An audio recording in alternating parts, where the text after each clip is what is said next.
Bonjour à tous, Bart et moi-même, Bart qui est assis là, vous le verrez tout à l'heure. Bart et moi-même, nous sommes heureux de vous rencontrer aujourd'hui parce qu'on a une sympathique histoire, je pense, à partager avec vous. Alors, ça fait un bout de temps qu'on n'a plus vu Popeye sur les écrans. Popeye, vous connaissez, c'est ce personnage de bande dessinée, marin borgne, pipe en bouche, bras musclé. Popeye qui ingurgite des épinards souvent quand il est en difficulté.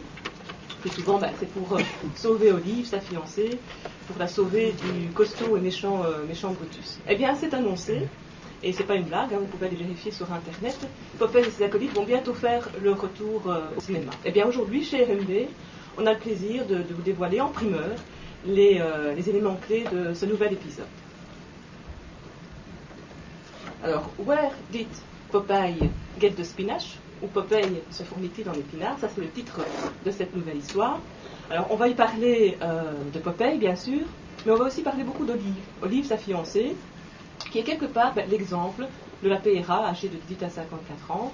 Olive qui fait régulièrement ses courses au supermarché, qui doit opérer des choix de marque, et qui est soumise à toutes sortes de facteurs d'influence lorsqu'elle réalise ses achats au supermarché. L'impact du point de vente dans la décision d'achat, c'est vraiment ça, je dirais, l'énigme principale de cette nouvelle histoire. On va donc beaucoup vous parler d'ISDR, de In-Store Decision Rate.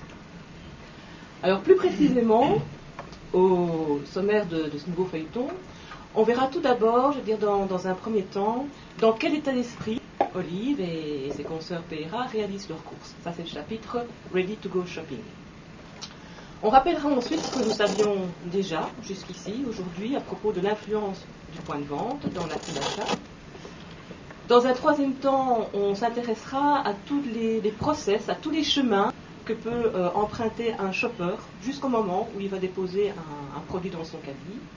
Alors ce découpage du processus d'achat va nous permettre de mieux comprendre sur quoi repose l'ISDR, va permettre de mieux comprendre ce qu'on entend exactement par l'influence du point de vente dans la décision d'achat. L'observation du dernier shopping trick d'Olive va aussi nous conduire à une nouvelle notion que nous avons baptisée le net ISDR.